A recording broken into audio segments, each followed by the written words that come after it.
ठीक है। तो इसके पहले हमने पढ़ा था क्या, कैपिटल रिक्वायरमेंट। तो कैपिटल रिक्वायरमेंट जो हमको कैपिटल लगता है अपना बिजनेस या अपना ऑर्गेनाइजेशन चलाने के लिए, जैसे कोई स्टार्टअप के लिए अपने को जो कैपिटल रिक्वायरमेंट है वो क्या कौन सा रहता है, एक होता है वर्किंग कैपिटल, एक होता है फिक्स्ड कैपिटल, एक होता है वर्किंग कैपिटल। फिक्स्ड कैपिटल मतलब जैसे ऐसी चीज जो जिसमें बड़ा अच्छा खासा अमाउंट लगता है और वो लॉन्ग टर्म के लिए हमारे पास रहता है, ऐसा कैपिटल। जैसे आप लैंड ले लिए, मशीन ले लिया आपने, ठीक है, लैंड के ऊपर आपने बिल्डिंग बना लिया, अपने ऑर्गेनाइजेशन अपना ऑफिस बना लिया, तो ये सब क्या है आपका लॉन्ग टर्म। और वर्किंग जो डे टू डे का जो उसमें ये रहता है, डे टू डे का खर्चा हो गया, वेजेस देना है, सैलरी देना है एम्प्लॉइज को, ठीक है, लाइट आपका बिल पे करना है, टी जो खाना वाना खाया उसका बिल, तो ये सब जो खर्चे होते हैं वर्किंग कैपिटल। ठीक है, अब हम पढ़ेंगे आज कैपिटल स्ट्रक्चर। ओके, ये लास्ट है, इसके बाद ये भी चैप्टर खत्म हो जाएगा। A company can raise its capital from different sources, that is own capital or borrowed capital or both। ठीक है, ओन कैपिटल मतलब खुद का पैसा लगा के वो अपना कैपिटल बना, मतलब पैसा का जरूरत पूरे कर सकते हैं, या तो दूसरे से लिए, या तो एट टाइम दोनों हिसाब से वैसे अपना कैपिटल बना सकते हैं। ठीक है, खुद का भी पैसा लगा सकते हैं, थोड़ा बहुत किससे बोरो, बोरो करना मतलब लेना किसी से, जैसे बैंक से लोन ले लिया या किसी से उधारी पे लिया है पैसा, बाद में उसको रिटर्न करेगा। The own capital consists to equity, share capital, preferential share capital, reserve and surplus. ठीक है, तो ओन कैपिटल में क्या क्या, जैसे जैसे शेयर कैपिटल है आपके, एक शेयर का पैसा है, और share capital, reserve and surplus. Surplus मतलब क्या होता है कि जो एक्स्ट्रा, मतलब सब कुछ करने के बाद जो भी, जैसे आप लोग कहीं जाते हो देखो बाहर घूमने, एक्स्ट्रा पैसा हम रखते हैं ना अपने पास, जैसे आपको पता है कि आपको 500 रुपए का खर्चा होगा लेकिन आपने 700 रुपए रखे, तो 200 आप सरप्लस के लिए रखते हो ना, कि ये हो सकता है कुछ ऊपर नीचे हुआ तो काम आ सकता है अपने को, ऐसे है। On the other borrowed source are debenture. Borrowed के सोर्सेस क्या है, डिबेंचर्स आप देके कर सकते, लोन ले सकते हो। ठीक है, a combination of different sources are used in capital structure. ठीक है, तो ओन वाले में किसका किसका एग्जांपल आप देख सकते हो कि इक्विटी शेयर कैपिटल, वो ओन कैपिटल, वो आपका खुद का शेयर का रहता है, वो आपको लगाना है नहीं लगाना है कंपनी के पैसे में, मतलब वो क्या आपका पूरा कॉल रहता है। लेकिन ये लोन लेना, डिबेंचर्स वगैरह, ये सब क्या है, बोरोड कैपिटल है।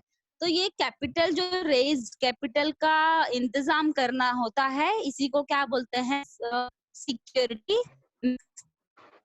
सिक्योरिटी मिक्स मतलब combination of different sources of the used capital, मतलब जो भी कैपिटल यूज करने के लिए पहले से जो कैपिटल जमा कर रहे हो उस क्या बोलते हैं, security mix. Capital structure means mix up of various sources of funds in desired proportion.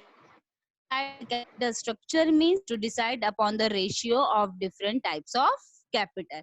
मतलब कभी रेशियो मतलब कि ओन कैपिटल आपने ज्यादा डाला है, बोरोड कैपिटल कम लिया है, तो रेशियो किसका ज्यादा होगा, ओन कैपिटल का। तो प्रॉफिट भी जैसे कुछ हुआ तो अपने अपना ओन आप जो है वो ज्यादा एक बोरो लेगा, तो एक रेशियो है कि कितना हमने कितना डाला है।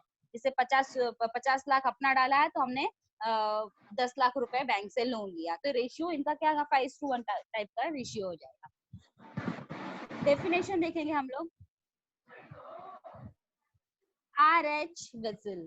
ठीक है, तो ये क्या बोलते हैं, आप देखते हैं, the long term sources of funds employed in a business enterprises. इनका इनके हिसाब से कि जो लॉन्ग टर्म का सोर्स होता है फंड का, ठीक है, लॉन्ग टर्म मतलब काफी टाइम तक आपको वो फंड मिलता रहे, आप उसको यूज करते रहे, अपना ऑर्गेनाइजेशन अपना बिजनेस बढ़ाते रहे, उनका ऐसा कहना है। जॉन हैम्पटन का है, a firm capital structure is the relation between debt and equity. Securities makes up the firm financing of its assets. उनके हिसाब से क्या है कि जो हमारा डेब्ट और इक्विटी होता है, इसमें हमारा एक अच्छा रिलेशन रहना चाहिए, सिक्योरिटी रहती है, जिससे क्या होता है हमारा जो फाइनेंशियल ये जो प्रॉब्लम्स है, फाइनेंशियल कुछ चीजें हमको होगी तो हमारा हम उसको एक असेट की तरह यूज कर सकते हैं, मतलब कि अगर रिलेशन डेब्ट और इक्विटी में बराबर का रहा तो। The structure is composed of own fund and borrowed fund। ठीक है, तो इसी का मतलब है कि अपना पैसा और लिया हुआ पैसे का relation. Own funds include share capital, free reserves and surplus. Own fund या ओन कैपिटल में क्या क्या आ जाता है, जैसे शेयर कैपिटल, शेयर का पैसा हो गया, फ्री रिजर्व या रिजर्व सरप्लस पैसे आपने रखे हुए हैं वो आ कैपिटल में आ गया।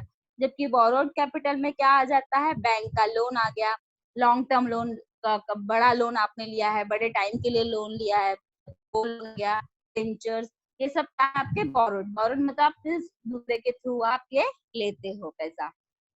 एडिशनल इंफॉर्मेशन देखेंगे हम लोग।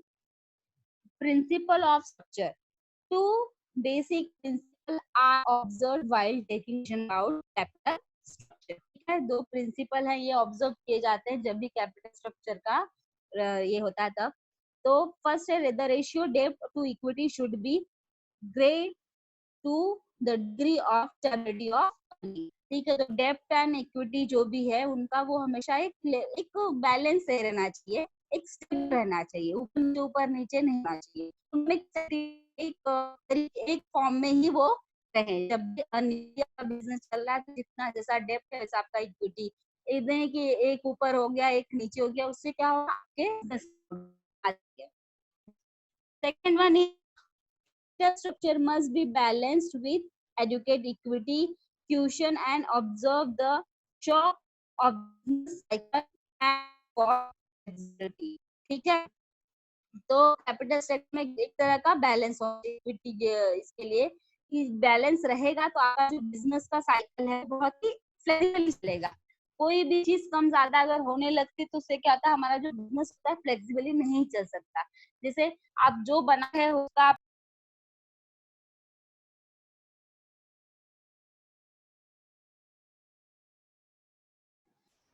आयशा मैम डिस्कनेक्ट हो गई हैं, विल वेट। साइकिल को चलाने के लिए फ्लेक्सिबल चल रहा है, अच्छे से चल रहा है। अगर कोई भी चीज ऊपर नीचे होगी तो हमें प्रॉब्लम देती है। जैसे फॉर एग्जांपल अपने की शॉप है, आपने अपनी शॉप में सारा सब कुछ लाके भर दिया, आपका जैसे ग्रोसरी का शॉप है, आपने हर ग्रोसरी भर दी है लाके, आपने अपना खर्चा कर दिया तो बिक नहीं रहे, तो आपको साइकिल चलेगा क्या अच्छे से, नहीं। तो एक बैलेंस होना बहुत जरूरी होता है capital structure.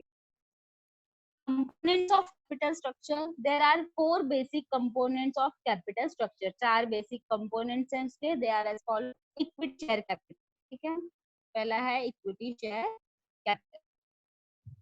it is the basic source of financing activities of business। Basic source है फाइनेंस, अगर फाइनेंशियल कुछ है तो सिर्फ बेसिक अपना है इक्विटी शेयर, अपने शेयर आगे करके ले सकते हो।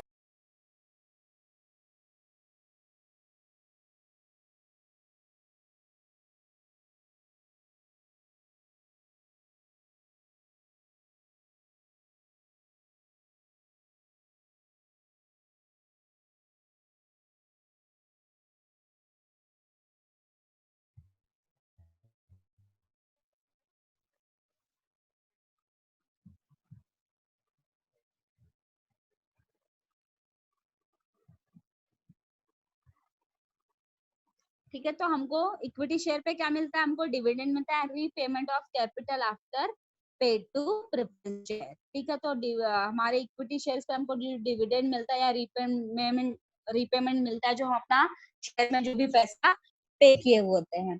दे ओन द कंपनी। ठीक है, तो उसकी they bear ultimate risk associate with the dividend and fluctuate rate of depending upon the profits. तो ये जो डिविडेंड शेयर इक्विटी शेयर होता है, शेयर लेने की वजह से लोगों को क्या होता है, फाइनेंस जनरेट होता है, तो वो कंपनी उससे वो रन करती है। तो इक्विटी शेयर के इस पे हमको क्या मिलता है, डिविडेंड मिलता है। तो वो कंपनी का प्रॉफिट होगा वैसा डिविडेंड हमको मिलेगा, कम हुआ तो कम, ज्यादा हुआ तो ज्यादा। तो ये फ्लक्चुएट रहता है, फ्लक्चुएट रहता है मतलब कि वो डिपेंड करता है मार्केट के ऊपर या प्रॉफिट के ऊपर, वैसा वो आपका पैसा ऊपर नीचे होता है, ज्यादा प्रॉफिट ज्यादा प्रॉफिट कम, ऐसा ये फ्लक्चुएट उसमें होता रहता है। उसके बाद है preference share capital. Share capital rights as the payment of dividend priority over equity share for return capital when they is liquidated। This share carry dividend at fixed rate। फिर देखो इक्विटी शेयर कैपिटल में क्या होता है, आपका dividend rate जो होता है, डिविडेंड जो होता है फ्लक्चुएट रहता है, वो डिपेंड ऑन द प्रॉफिट वैसा आपका रहेगा, फ्लक्चुएट होता रहता है ऊपर नीचे। लेकिन प्रेफरेंस कैपिटल में क्या होता है कि आपका जो डिविडेंड फिक्स रेट पे फिक्स हो जाता है, उसके उससे फिर ये नहीं होता कि आपका प्रॉफिट बढ़ रहा है तो आप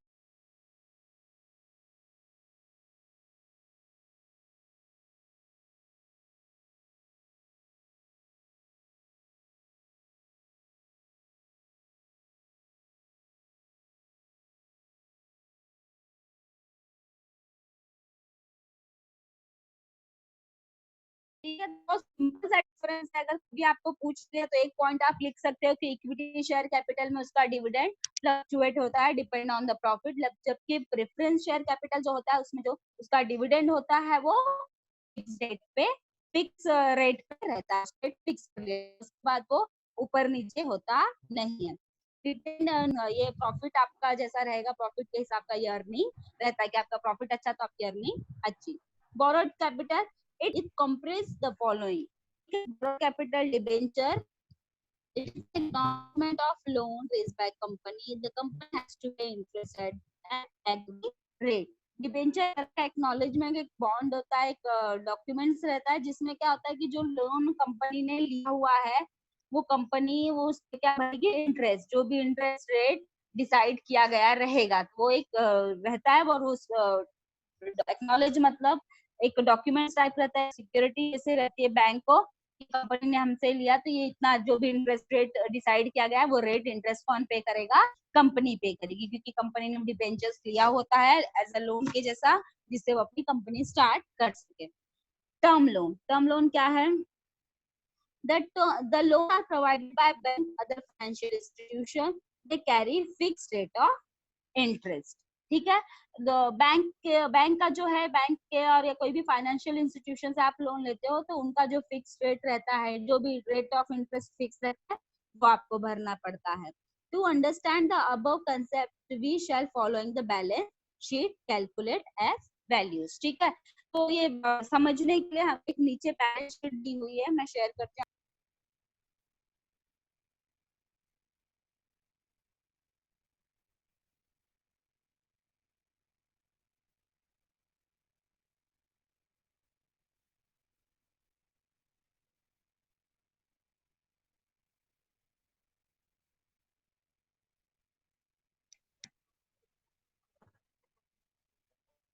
ठीक है। बैलेंस शीट आप देखो किसकी है, balance sheet of ABC company, ABC नाम की कंपनी लिमिटेड कंपनी है। 31 मार्च 2019 का उसका बैलेंस शीट है। उसका शेयर कैपिटल देख रहे हो आप कितना है,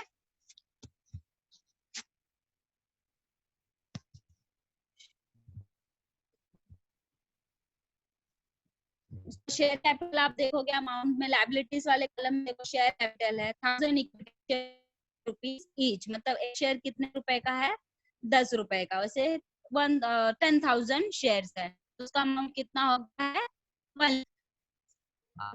कैपिटल वो 10,000 वाला है वो उसका रेट ऑफ इंटरेस्ट का वो ये रहेगा, प्रेफरेंस शेयर है 5,000, उसका रेट देखो एक शेयर का कितना है 100 रुपीज, 100 इंटू 5,000 करो तो इसका होगा ये 5 लाख। ठीक है। तो अमाउंट में 5 लाख।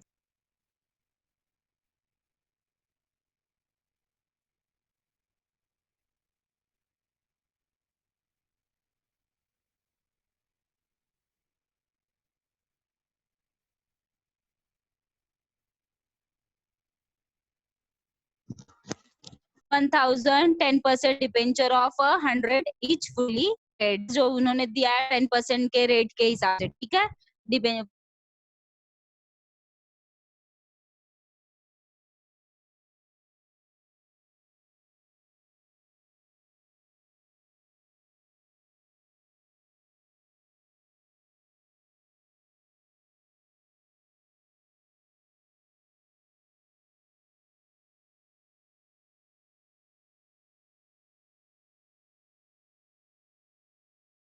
प्लांट एंड मशीनरी उसका अमाउंट, उसके बाद करंट एसेट्स क्या क्या है, सन्ड्री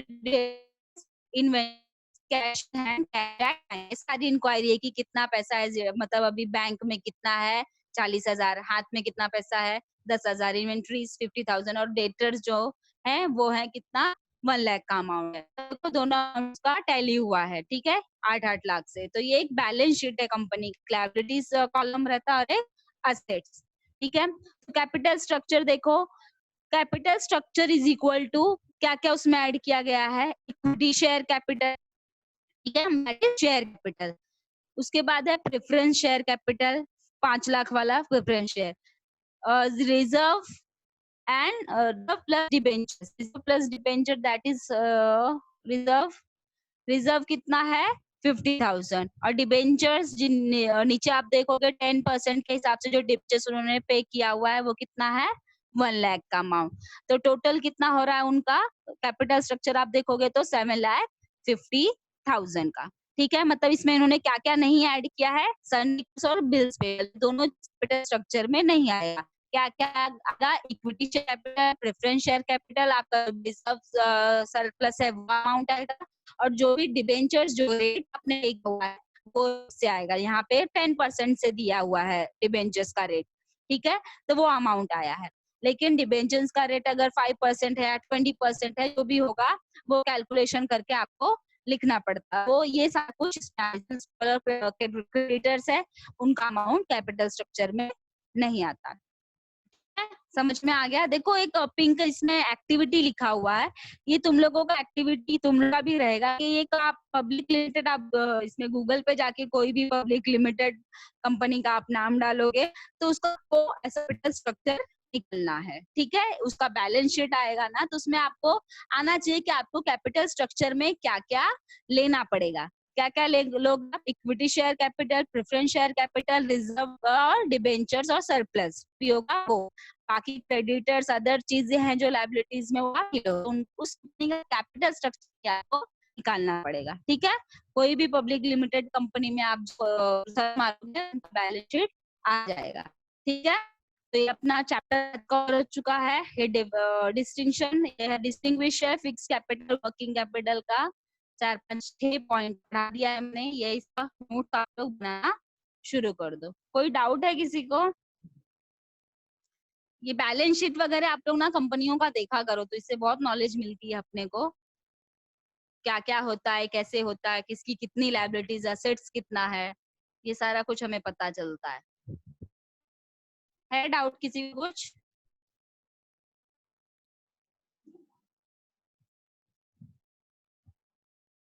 कुछ रहा तो आप पर्सनली मुझे कर लेना मैसेज वगैरह, ठीक है। तो ये एक एबीसी कंपनी का